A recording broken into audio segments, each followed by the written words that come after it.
Okay, I think we have given enough time. So I just wanted to say thank you to everyone that has joined the meeting.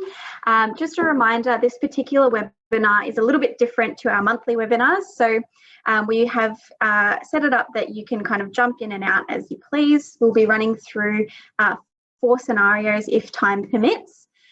We also would really encourage you guys to jump off mute and ask us questions as we go along. So the purpose of today is to go through our new broker portal system, show you how to navigate the system, and also go through putting that application in, which hopefully will give you a good understanding of what to do if you haven't done one already. So what I'll do is I will pass over to Brodie Sumner, who will take us through a little bit about the site generally and then our first scenario. So please feel free to open up your PDF if you are following along. And I'll kick over to Brodie. Awesome, thanks Emma. All right, thanks for attending everyone. So this is when you first log into the broker portal. Before I jump in, if it is your first time using the portal, what you would need to do is select forgot your password, and then an email will be sent to your email address in which you will then set your password and be able to log in. So once you've got that, you can sign in. When you get this welcome to the broker portal page, it may take 5 to 10 seconds, so just give it a moment.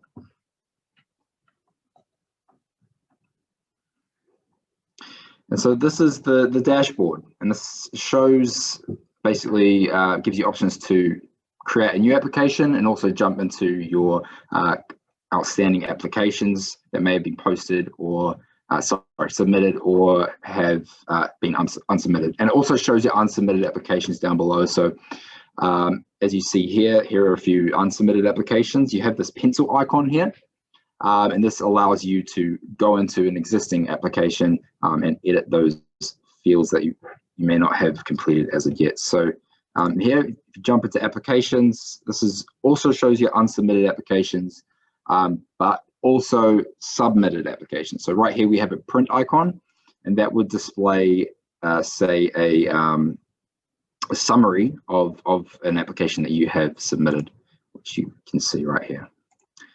We've got the resources for marketing tools and also the lending system for you to jump in to see existing applications that are in the pipeline, see the latest updates, and then we have the help screen here, which is just a phone number to our broker support team and the broker email. So let's go for our first scenario, and we'll jump in and create a new application.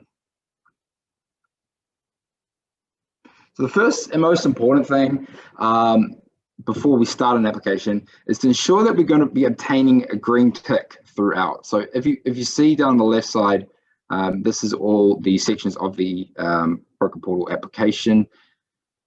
When we go down, you will be obtaining a green tick as you move through the sections. So that's what you always want to be looking out for. So for the first scenario, we'll begin. The number of borrowers is 1. See, we have a green tick here. So that's what you want to be looking out for. The age of the borrower is 65. If you put it under 60, it would not allow you to go through. So you will not obtain that green tick. So 65.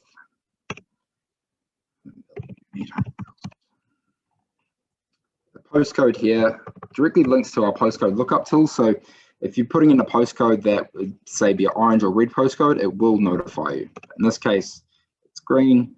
Great news. It looks like we can help. Please start your application.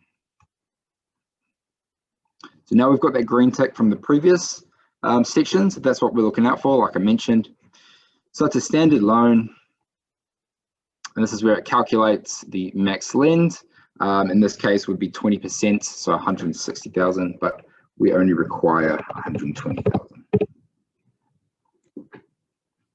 So here's just the notes to introduce us. So these are links to, say, the fee schedule product guide that you want to introduce to your client, and you can select them, jump right in if need be, but you can just walk on through and tick what needs to be, such as the privacy statement.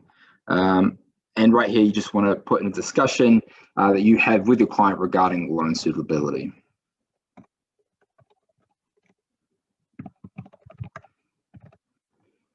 And here you are certifying the fact that you're providing certain information that we just spoke about before, like the reverse mortgage information statement, equity projection and whatnot. And then I've assessed this application to not be unsuitable for the needs of the applicant. So in this case, there is no power of attorney. And so we're gonna put no here. If you want to put if there is a power of attorney involved with this application, in the next section there is a power of attorney section.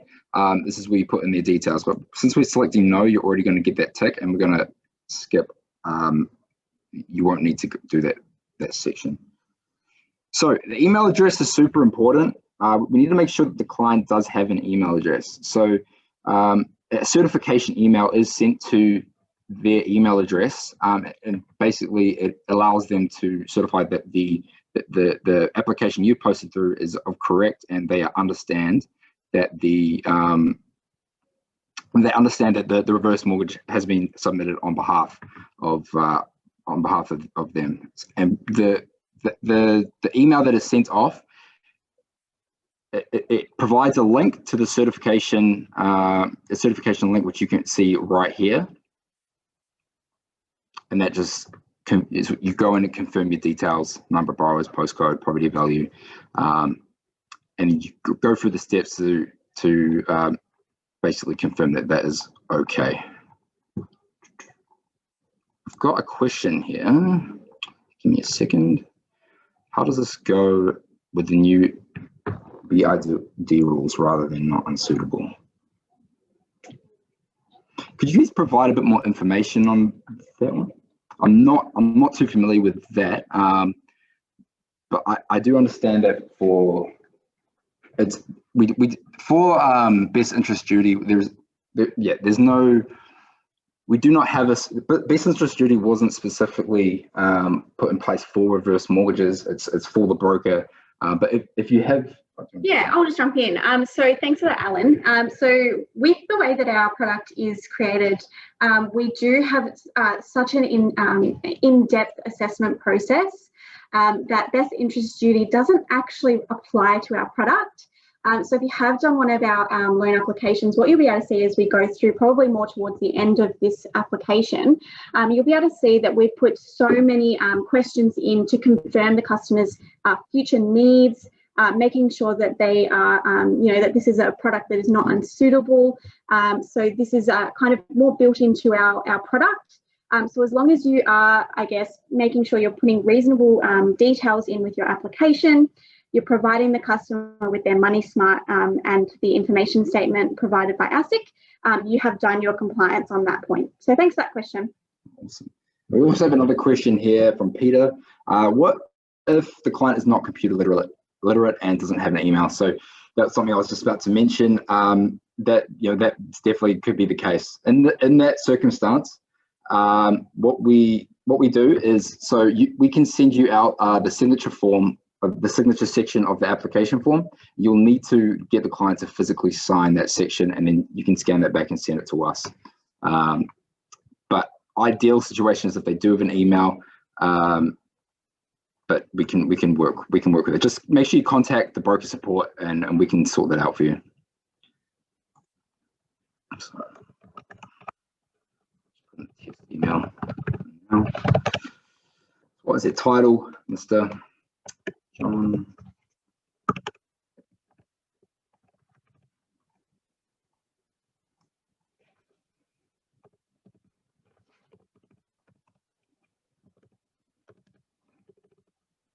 Yeah, guys, feel free to write questions as they go along.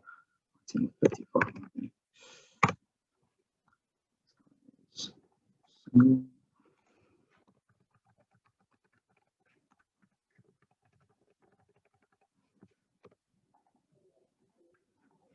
Right here we have the residential address. Make note of this. So when you are entering the residential address, a drop-down menu should appear. So as shown. In the case that it doesn't show, as it is displaying right now, you have the chance to go in and enter it manually. And in this case, you want to make sure that you follow the format provided. It may work for you sometimes, it may not. But just make sure to press that question mark. You can enter it in manually and follow the format shown.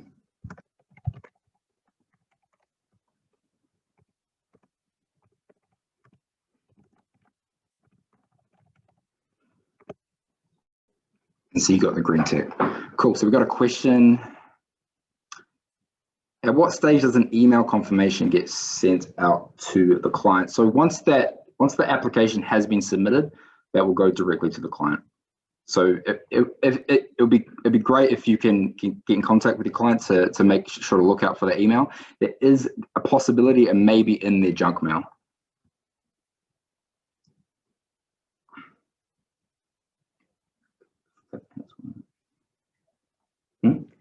So if the applicant is widowed, so thanks for that, Clara, should it be categorised as single or other? I would probably pop other.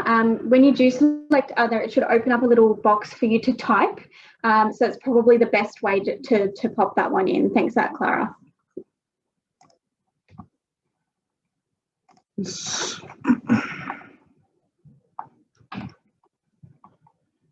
this circumstance, we do have an other occupier in the property. And we will note their details down.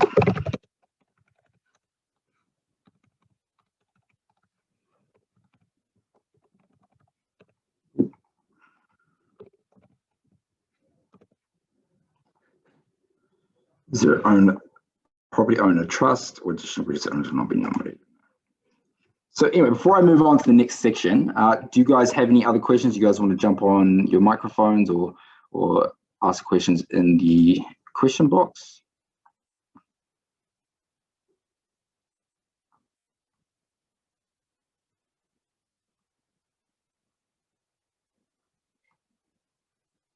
Good. Cool. So like I said before, because we didn't have a power of attorney, we can move on. So property information. Will the clients use the residential property for security? Yes, it's owner occupier. Dwelling is more than 50, but it's under 12 acres. Equity protection option, in this case, we do have, we will action at 20%. Condition of the property, good, and is the property used for business purposes or subject to goods and services tax on sale? Yeah. I think we have another question.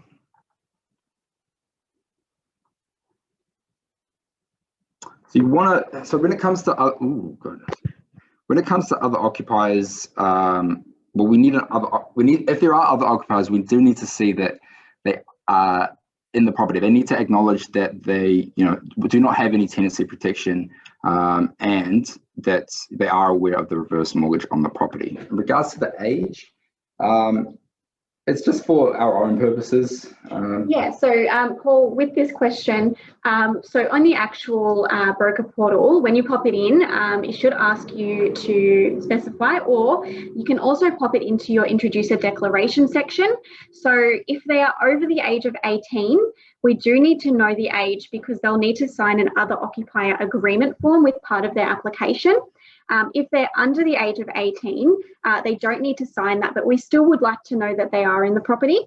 I'll just read out that question for those of you that didn't hear. The question was, what do you need to know the age of the other persons who live in the property for? So that's kind of the reasoning as to why. Thanks for that, Paul. Thanks.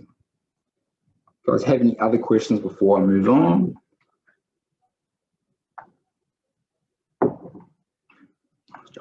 Cool. So loan obligations, there are a number of loan obligations that a client must abide by when taking out a reverse mortgage. So you just need to acknowledge that they understand the following.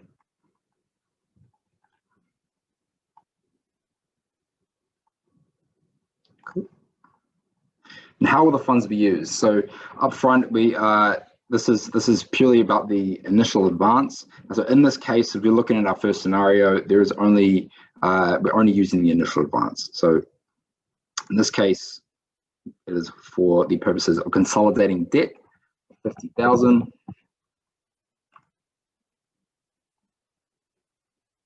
And home improvements, 50,000. I've just got another question here.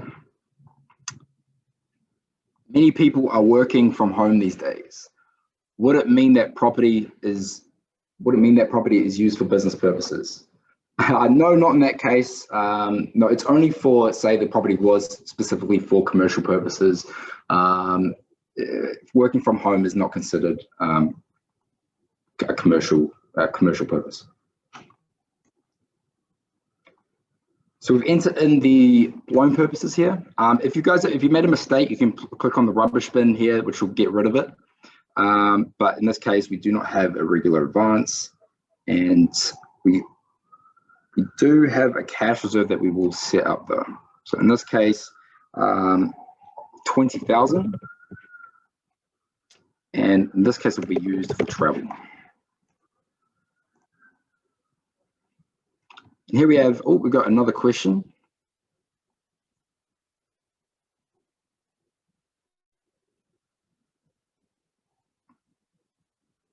Oh, that's not a question though. It's just noting the question from before. So if they're unsure about the business purpose, they need to consult their accountant or financial advisor. That's just an important point to make, because when it comes to business purpose, we do require financial advice. There is another question here, so I'll just read it out. If they are unsure about business purpose, oh yes, sorry, Artie's just come, sorry about that. Yep, she's just noted if they're unsure, they need to consult, yeah. So has the client obtained financial advice and make decisions? Like I just mentioned, in that case, it would be required, but it is not a requirement, it's only a recommendation.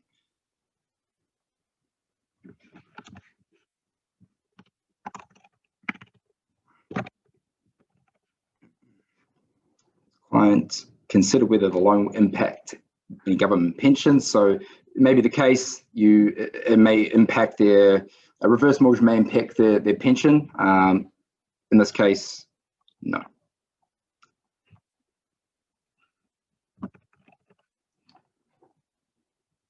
Just making sure you're asking these questions as you run through the application.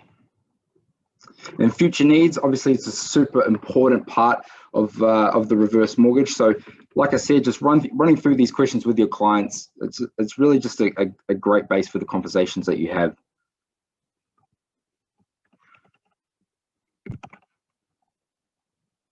For example, has the client understood the implications of taking out this loan will potentially have on their ability to fund their future financial needs?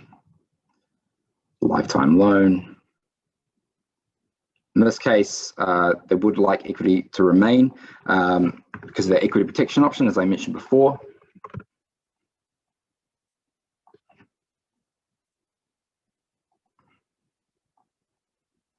Just going through. Before I get going, you guys have any more questions? You guys can jump off mute if you'd like, or.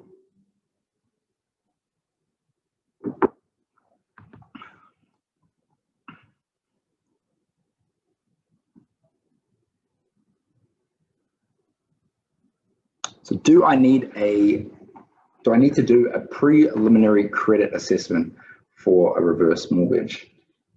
So with the credit assessment, all that we require, thanks for that, Gavin, all you'll need to do is to complete the information in this application form, and then we will do the initial assessment once it has been received. So there's nothing additionally that you need to kind of get together and provide in terms of a credit assessment.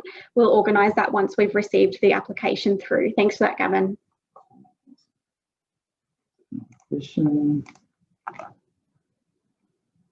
Is there a minimum income requirement? Thanks, Clara. Yes, so we do require to see income. We do assess income, but not on the basis for what we lend, but it's more to ensure that they're able to meet paying for bills such as like utility bills or insurance payments, or just generally be able to maintain the quality of their home. So that's the only reason why we look at that. It's so we are required to see income statements and or Centrelink statements for that purpose. All right, so income and expenditure. So what is their primary primary income source. In this case, it's just the pension. So like I mentioned before, as the client considered whether the loan will have any impact on any government income support payments. Not in this case. Just standard pension for the fortnight. He owns the home, obviously, that's already input in there. It also has some savings, which we'll put in. In this case, we do not have any, he doesn't owe anything. So what you want to make sure, in this case, you want to delete this box, so it will allow you to move on and you get that green tick that you want to obtain on the side there. And what are the annual property rates?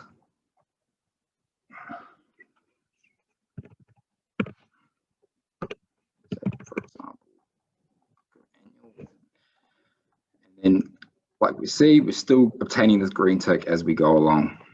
Sometimes you might not have your green tick, and then you can just jump back into the section and look for what may be missing. Here you can put in your emergency contact. It's optional at this time. You will obviously need to provide it down the road, but it's not a requirement for the online application. In this case, we will not put the emergency contact in. For solicitor details, that's obviously a requirement for a reverse mortgage, for there to be legal advice, independent legal advice for the reverse mortgage. But in this case, you do not need to provide it at the time. However, you can, of course. Also, we do have a question.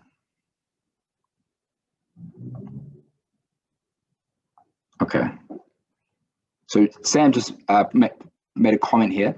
Completing a preliminary assessment is a mortgage choice requirement. This must be completed and vaulted as part of the file. Yeah, that was really great input, Yeah. Sam. Thank you for that. Appreciate Yeah, that. definitely mortgage choice. They do have an additional requirement. If you are from Mortgage Choice and you're on the call, of course, please either contact us or your BDM at Mortgage Choice. They'll be able to walk you through those steps. But for any other broker, at the moment, there isn't anything else that you need. Cool. No other questions? No?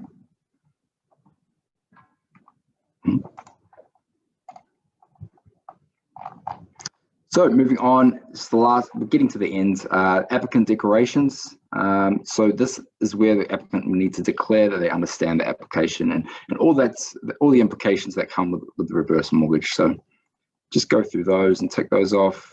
Once again, you can run through the fee schedule, product guide and whatnot with them, and that consent to receiving communications using any of the details provided in that application. So just before we get to the end, is where we upload documents, the supporting documents. So in this case, it's important to note that when you do upload documents, they are instantly uploaded to our loan admin team. So if you find that you've jumped out of the application, so you've uploaded the documents and then you jump out of the application, then you come back in, you might not see your documents there, but you do not need to worry. Those have been sent to the loan admin team. So once you've uploaded your documents, you select your commission type, and then the last one is you have read and understood that this application. I've read and understood this application. I agree to information being collected and dealt with in accordance with the privacy statement, privacy policy, and credit reporting policy. And because you have all the green ticks on the side, you'll be good to go to press submit application. And that will be then. That will go straight to our admin team and they will process that application. So thank you guys. That was the first scenario. Thanks for that, Brody. What I'll do is I'm going to run through our second scenario. So look, the way that we set this up, as I mentioned on the call at the beginning, I'm more than happy for you to jump in and out as you'd like. If you're happy with that first scenario, you're more than welcome to leave the call. If you'd like to run through another scenario with me, I'll be going through the second scenario on your PDF. So what I'll be doing, obviously, is I'll be going through, I guess, the scenario, but I will be clicking through a lot of the fields because as you've seen in that first scenario, there are quite a few tick boxes. So if I am clicking through, it's just because I want to show you how the portal works, and that is quite a lot of it. So what I'll do is I'll open up the question box. I think we've got a quick question. Okay, so Sam, okay, so you've just written, can you please answer the question I asked earlier about property value? I'll have to quickly have a look for it. Bear with me. Okay, I think I've got it. I'll share it now. So Sam's asked, what if they want the money to improve the condition of the property? How will the valuer view this, and will they value it based on the current or future value? This is an excellent question. Thanks for that, Sam. So this is something that we get asked quite a lot from brokers and customers because one of our main loan purposes is, of course, to improve the condition of the property. So when we are valuing it, we always value it on an as-is rather than an as-will-be basis. So they can, of course, complete the loan for improvement of condition of the property, but it will be valued on that basis of as-is. Okay, I've got another question from Sam. Thank you so much. So Sam's asked, is a signature required by the client on the application? So if you are using our paper-based application form, which is still available on our website, they will need to sign that physically and scan it through. With the broker portal system, as Brodie kind of switched on to a screen during the application, they will actually be sent an email once you've hit submit. So when you hit submit, there's two things that will happen. We will receive the application and the customer will receive an email to go through and confirm. So that email is in place of that signatory requirement. Okay, and Paul, I believe I just answered your question. You wrote, I assume that you're still accepting paper applications. We are, so you're more than welcome to continue providing those paper ones if you would like. Okay, will a list of supporting documents be displayed? Thank you for that, Clara. I believe on the last page there should be a link. I'll be going through the second scenario now, so I'll look out for that. If it isn't, of course, we have that available on the broker portal website, and it may be something that we should look to add, but I do believe it is on that last page, but I'll keep an eye out for it in the second scenario. Thanks for pointing that out, Clara. Okay. All right, so I'm going to open up our next application. So Brodie did start the application from the dashboard initially, but I'm going to start it from the applications tab. So you can do that by clicking on the green plus down the bottom to add a new application. Okay, so I will go through a lot of the points that Brodie had already discussed, just for any new brokers that have just joined the call. So I apologise if you have heard some of this information already. So what you'll see here is our starting page. So this is all about the loan amount to be requested. So you can see if you refer to your PDF attachment, for this particular scenario, we will be going through two different borrowers. So what you'll notice is once you've clicked 2, this first question changes to enter age of youngest borrower. Of course, that's what we're going to be using for the LVR calculation. So on the scenario list, you'll be able to see we have applicants aged 80 and 75. So we'll pop in 75. If you were to add an applicant under the age of 60, it will actually give you a little red banner to remind you that the minimum age is 60 years old. So I'll add that in. Our home value for this scenario is $352,000. That is a very random amount. Okay, you can see the minimum property value is $200,000. And what you'll notice as well is I'll draw your attention just down to the bottom right-hand side. Each time you add something in, you'll notice that it does pop up and say saved. So what this means is as you're going through and adding information, it's automatically saving as you go along. So if you do X out of the portal, if your internet conks out, it will all still be there. It is saving as you go. So the postcode for this particular scenario is 4221. Now this is linked to our postcode lookup tool. So this is an excellent feature in that you don't have to flick between screens and go and look for the postcode. Makes it extremely easy to do. So what I'll do is I'll just show you a quick example of what happens if you have an orange or a red postcode. So for an orange postcode, let's say, for example, 2333, you'll be able to see that it does pop up with an orange banner says, thank you, we might be able to help, but there could be some lending restrictions. So what we'd like you to do is just give us a call or an email, and we'll be able to confirm what the next steps are.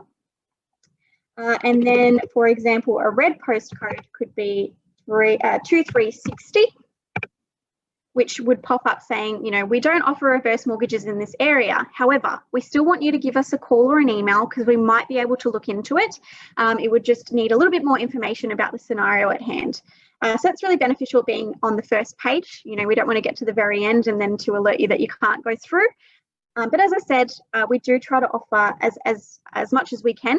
We do try to make it work. So please give us a call if you do get this banner. Okay, 4221. All right, so moving forward, what you'll be able to see is you are obtaining these little green ticks as we go along. What I'm going to do is on the next page, I think I'm going to leave something intentionally unticked so that I can show you what happens at the end if you have left a section blank. Okay, now does anyone have any questions? I'm just going to open up the chat box again. Okay, it doesn't look like we've got anything. And again, please feel free to jump off mute if you'd like. Okay, in the chat box, okay, so I've got a question here from Renee. She's just asked, how do we get our login details? So we did send out some communication to all of our accredited brokers just with the login details and how to access the portal. If you would like to receive that again, please let us know. Feel free to leave your email address in the chat box as well. I'm happy to kind of get in contact with you after the call and take you through that. But essentially all you'll need to do is go to the main screen of the portal, pop your email address in and select the Forgot My Password feature. So what that'll do is it'll prompt you to reset your password and then you'll be able to log in and access. I've got another question here from Gavin. So Gavin's asked for a refinance loan. Details of loan to be refinanced should be shown. So what we do is on the actual broker portal system itself, obviously it'll go through, I guess, the debts that they have. So of course you will need to pop that in there. But when you get to the very last page on the broker portal, you will need to kind of pop through a statement of the debt, of the mortgage or whatever it is that you're wanting to refinance or pay off. And that's where we'll get the details of that loan in there. So just make sure that it has clear details on the customer's names, the account, the amount and everything like that. So that's kind of where we'll get those details from. Thanks for that, Gavin. Okay, so our next screen is loan amount requested. So for this particular scenario, we are doing a secondary property loan. Now with the secondary property loans, there is an automatic 25% scaling. So what it will do is once you've selected this option, it'll work out the maximum lend amount based on the customer's age and the property value, and it'll give you a little total down the bottom. So what we'll see here is we're able to lend up to $79,200. Entering in the loan amount requested. So for this case, they're wanting to request the maximum amount, and we'll move on. The introducer declaration, so this is in place of the loan disclosure form. The benefits of using this portal as opposed to the paper-based form is that it gives you all of your links that you need to go through with the customer straight away. So what you'll see anytime you see some information that is blue, it's essentially a link that you can click on. So if I click on the fee schedule, it'll take me directly to the fee schedule. So this just makes life a little bit easier. You don't have to kind of go around printing off little bits and pieces. You've got it all here at your disposal, and you'll be able to go through the customer, ensuring that you're not missing anything as well. So I'll just tick these boxes here. It'll give you little ticks as you go along. And then in this section, please ensure that you are putting details in. So if there is anything in the whole application form that you haven't been able to put in, this is where you're going to want to put it. So for example, if you have additional details surrounding the refinance information, as we were asked before, you're more than welcome to put anything in here that you think might help that application through. So you will need to put something in here to get that green tick. So I'll just put the word details here for now. And then moving on to our certification before clicking next step. Okay, so in this screen, it is the personal details. Again, this is pretty self-explanatory, just going through and ticking everything and filling everything in. So in this case, there's no power of attorney, so we will select no. The email address, I'll just pop a test email in. Their title, let's just go Mr. John Smith. And in the scenario, their date of birth is the 7th of April, 1940. Moving on, our marital status in our scenario is married. Home phone, you will need to put something in. So I will just put this one in. And mobile phone, mine in case you do need to call me afterwards for anything. Okay, so residential address, popping in the residential address. Now there will be a question later on just to confirm that this is the security address. So if it is different, just pop in the residential. Now it should come up underneath, but it hasn't. So just make sure that you do write the whole address out.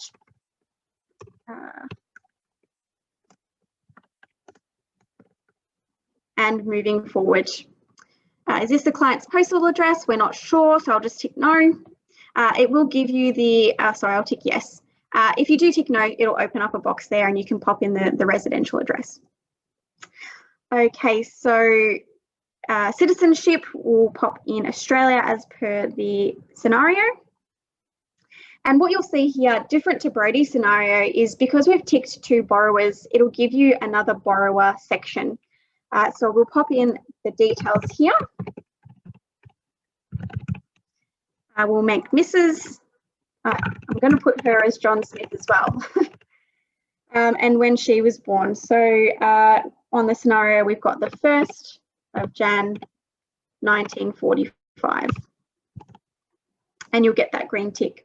Marital status, married, home phone, mobile phone again. All right, residential address the same. So this is what I was talking about before. If it is different, if you've got a different security, you can pop the residential in.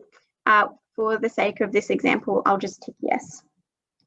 And then our second one, it says European. For the sake of this, we'll just pop her as France. Okay. Moving on, our other occupiers. We don't have any other occupiers in this particular case, and I'll just move through. Now, before I proceed, I'll just quickly check the chat box if there is any other questions. Okay, so I've got a question here from Mark. Mark's asked, how can we calculate the max amount of loan possible based upon property value? So the benefits of using this is that you really don't have to. It'll do all the hard work for you. However, if you would like to calculate it yourself, we do calculate our max LVR based on the age of the youngest customer, 75 in this case, minus 45, and then that expresses a percentage. So that's essentially how we do that calculation. But as I said, this system does it all for you, so you don't need to worry about any of that. Sam, we've got another question. Thank you. So Sam's asked, is the online system different to the Marvin portal? Yes, it is different in that this system is for lodging your application. Marvin is more for you to kind of keep up to date with your submitted application. So once you've submitted this application, it should be able to be viewed in Marvin immediately. So that's kind of the difference, is this is before and then the other one is after submission of application. Paul has just asked a question. He's just said that he realised that this is a different website to get access to the application system. Yes, so this particular broker portal has a different web address to our main website. So again, as I said, please feel free to pop your email or phone number into the chat box at any time if you want any more information on how to access. Be more than happy to call and go through that with you after this. All right, I'll move on. Now, what you can see is the power of attorney / administrator screen. So in this particular screen, if you did click yes to power of attorney, there would be details in this screen to kind of fill in the power of attorney or administrator details. In this particular case, we didn't have any power of attorney, so it's just allowing you to skip to the next step. All right, property information. So this is the address to be used as security. So I will just pop that in again.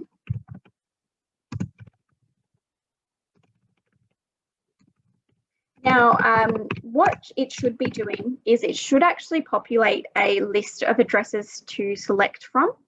As things always go when you're live and you're doing a presentation, it isn't working at the moment, but what you can do is it gives you an example of how you should write the address. So as long as you're writing it in that format, we will be able to kind of submit it or give you that green tick and you'll be able to move on. If anything does happen, anything that doesn't seem to be working how it should be, just give us a call. We'll be able to help push things through from our end. Property type, we'll just pop house, and then I'll just click through these additional questions. So just make sure you are clicking everything as you go along to ensure that you are, getting those green ticks. Equity protection. So in this particular case, it has said no equity protection. If you don't want to allocate equity protection option, that's perfectly fine, but you will need to pop something in this box, because otherwise it won't let you proceed when you do get to the submit application. So if it is nothing, just put 0 and it'll give you that tick and you can move on. And making sure you are ticking everything. And if there is a box asking you for some additional information, you do need to put some information in there. So just make sure you're writing something about that question. Okay, I think I've got another question, so I'll just quickly answer. So I've got a question from Paul. So Paul's asked, does submitting an application electronically give us a quicker time to assessment than sending a paper form? Yes, it does. The benefits of doing it this way is not only is this going to be kind of sending straight into our lending system. So basically with the paper form, when you send a paper form in, it has to be loaded manually. And that could take, a day, and then it has to be allocated, and then there's another day. Whereas in this format, it's you click submit, it has been allocated and loaded into the system. So you are actually going to be getting maybe a day or two quicker than the paper form. Thanks for that, Paul. Okay, loan obligations. I'm just going to tick through these. Just make sure you are discussing these with your customer, you are ticking what their answers are, and you aren't missing any as well, because that might be a pain point in not being able to submit later on. Use of funds. So if we refer to our PDF, let's go through the structure now. So if you look at the page, we've got a lump sum of $19,200 for health costs. So clicking on the choose an option screen, it gives you a little bit of a choice of what you would like to do. If you have other, you can click that, put the amount in, and then write what that other purpose is. But for this one, we've got healthcare, and we are doing $19,200. You can add more if you have more reasons or more loan purposes. If you add more and you don't actually have another one, you can get rid of it by clicking on the little bin icon there.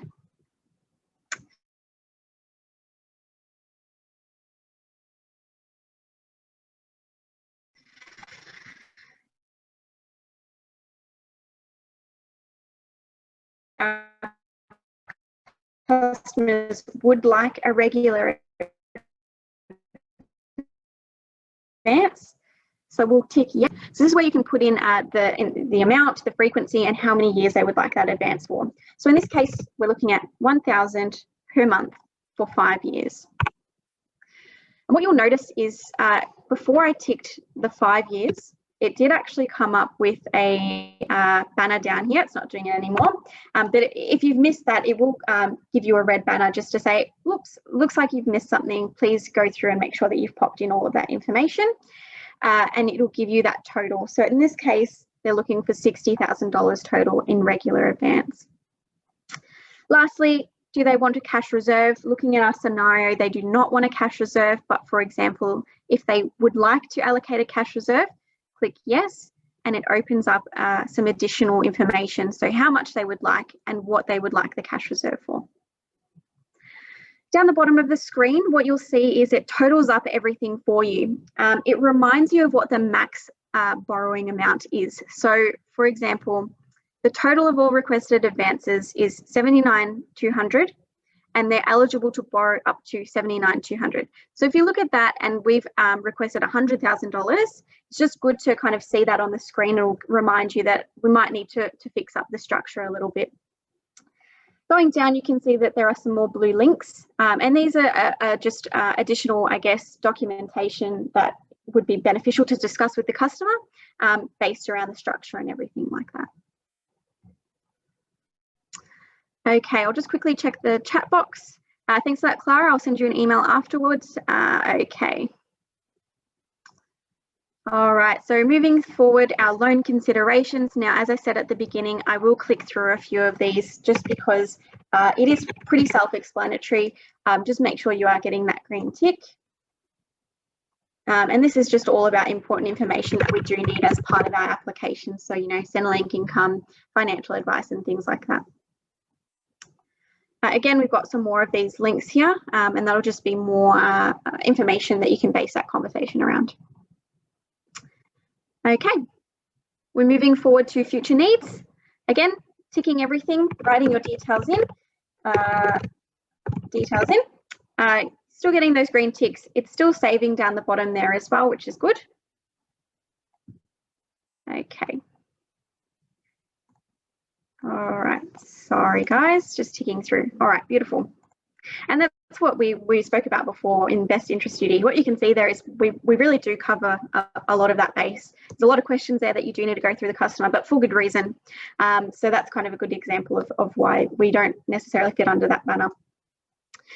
Okay, so income and expenditure. So what you'll see here is when you click on the different types of income source, the broker portal system will change, I guess, the field of questions or the field of information that you'll need to provide. So for example, with salary, you'll need to put in their employer and their income. Self-employed will give you a different one, so on and so forth. If what they're earning isn't specified up here, you can click other and just write what it is and what their income is as well. So looking at our scenario, we are on a pension. It'll remind you to see if they've considered the impact on their government support payments. So just clicking that, what their income is. So on our scenario, they're earning 1,888 per fortnight, and moving on. Okay, so this section is all about your client's assets and liabilities. So what you'll see here is two different boxes. So our assets are provided here and what they own, and liabilities below and what they owe.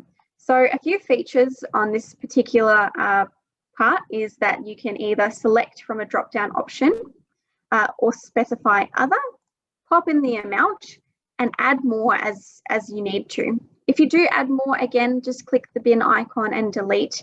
If you add more and you leave it blank, it won't let you submit because you've got a field that's been left unanswered. So just make sure you do bin that. Okay, so in this particular case, they own their home and that's already in there. We haven't got anything in terms of debt. So in this case, you can either choose your debt option, or if they don't have any, bin it and it will be removed from your screen. Again, you can just add more if you have accidentally closed it off. Popping in their rates, let's just do 1,000 for each. And then their frequency as well, just clicking through. Okay. All right, nearly finished, guys. So we'll go through the last few slides. So emergency contact information, if you'd like to add them at this stage, you can. It'll open up a box to allocate. If you would not like to add them at this stage, you don't have to. You can click no and provide that information later. It does need to be provided before the approval phase. Solicitor details, very much the same. You can either click no or yes if they've already got them, but we'll need to provide later on. Okay. All right, so I've just got a question here from Paul just on, I think, the income and expenditure screen. So what Paul's asked is, do you get many applicants who are still employed, as mostly I see applicants who are retired and on a pension? That's a really good question, Paul. So with this, it's funny, it is a little bit of a mixed bag because we do have customers that are on that lower age scale when they're, maybe in their early 60s and they are still working. And then we do get customers that are maybe in their 90s and they're not still working. So either or either is fine. Essentially, as long as they're earning something, that's what we're looking for. So 9 times out of 10, that pension is going to cover it. The only way that customers can default on their loans is by not paying their rates, not keeping their insurances up to date, and not maintaining the property in general good condition, amongst some other things like special conditions. But that's what we're looking at when we're looking at their income, is that they're going to be able to support themselves and they're going to be able to meet those obligations so that they don't, or that they're not in a position where they might default or anything like that. So we do a serviceability calculator, but it's not for payments or anything like that. So that was a great question. Thanks, Paul. Applicant declarations.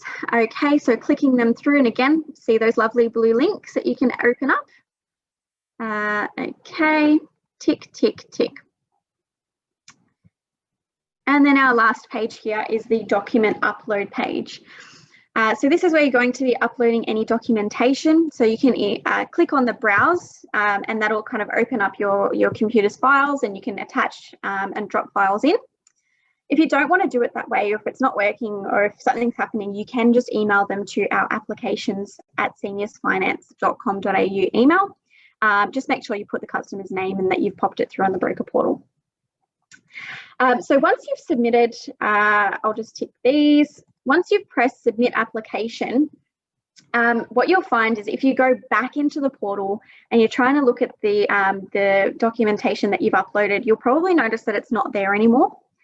It's not a cause for concern, and it's not that we haven't received them. It's the opposite, in fact. So what you've done is when you've clicked submit, it's pushed all of this information into our lending system, and it's sent all of that supporting documentation to our administration team. So it kind of dumps it out of the broker portal, so it won't be there to view anymore. That'll all be with the team ready to be assessed. So I'll click submit application, and what you'll see is it's not letting me submit. And the reason as to why is because down the side here, you'll see that it's showing me that I haven't quite finished one of the sections. So if you go through, click on that one to go back. Oh, doesn't seem to be letting me go back, or it's just taking a little while. There we go. What you'll be able to see is I have missed a tick box. So it'll just allocate it in red, and it'll ask you to complete the field.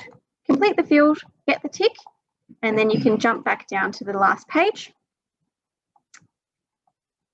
and submit application. So once you've submitted, it'll give you this lovely pop-up box saying application submitted. So what that means is it's gone through to the lending system. If you'd like to log into the lending system, which is what was mentioned earlier, one of our brokers called it Marvin, what you can do is click that link and it will take you directly to the lending system where you can kind of keep up to date with the application, check any notes and things like that. If you do have any questions or anything that you need after it's been submitted, please give us a call or an email on these details here.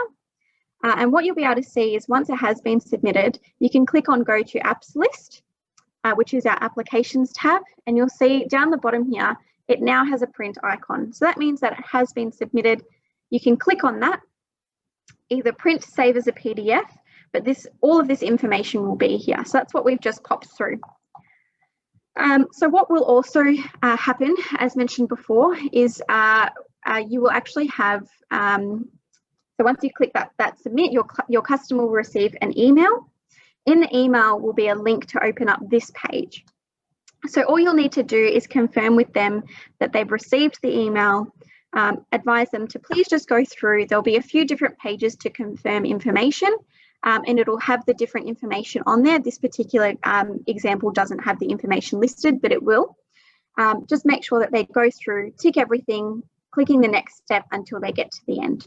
And that will be in place of their signatory requirement. And that's everything that you need to do. So I'll just have a quick look to see if there's any other questions.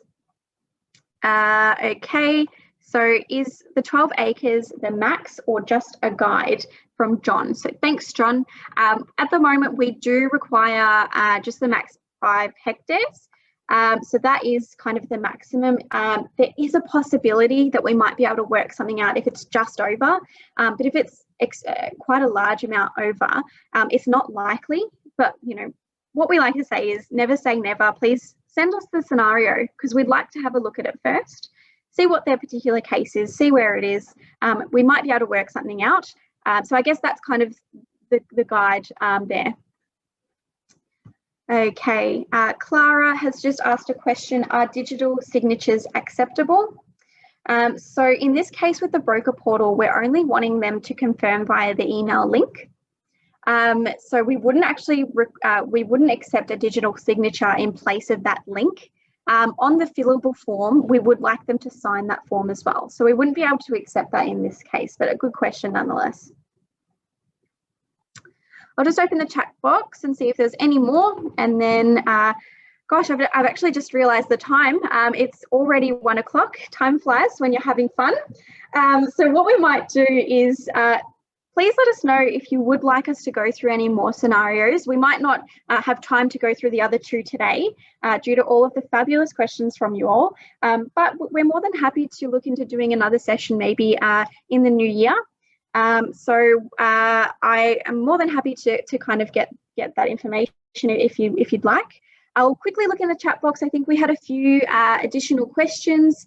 So we've got a question here which may have already been answered from Gavin. No need for living expenses. No, not really. So as I said before, put in what they earn, which is like their pension. Our serviceability calculator is built to factor all of that in. So we do kind of get that information, what they earn, put it against their rates, their insurance, and then that calculator does have something built into it to kind of account for living expenses as well. So that's kind of where that comes in. And then Gavin has also asked, are you looking, sorry, are you still looking at coming on to AFG panel? So we will be announcing some stuff in that in the near future. So please keep you know, looking out, and we should advise something very soon on that. Okay, so what I'll do is I might end that one off here. If anyone does have any additional questions, please let us know. If you have put your email or contact details into the question and answer or the chat box, we'll give you an email to let you know how you can get access to this broker portal. We really do hope that you've gotten something out of today. I do think that this system is extremely beneficial. It's quite easy to use as well. So I'm hoping that you do enjoy the system, and please let us know if there's any other questions that you have. Brody, is there anything else that you'd like to cover before I sign off? No, it's just I'd just like to say thank you for all you guys attending today, and just like Em said, I hope it really displayed a bit of usability, you know, and I hope it provides a bit of utility you can provide towards your clients. And yeah, so thank you very much, everyone. Definitely. All right, well, thanks guys. I hope you all have a wonderful Christmas and New Year. We look forward to seeing you in the new year as well. I think that's everything. So yeah, thanks guys. All right, bye.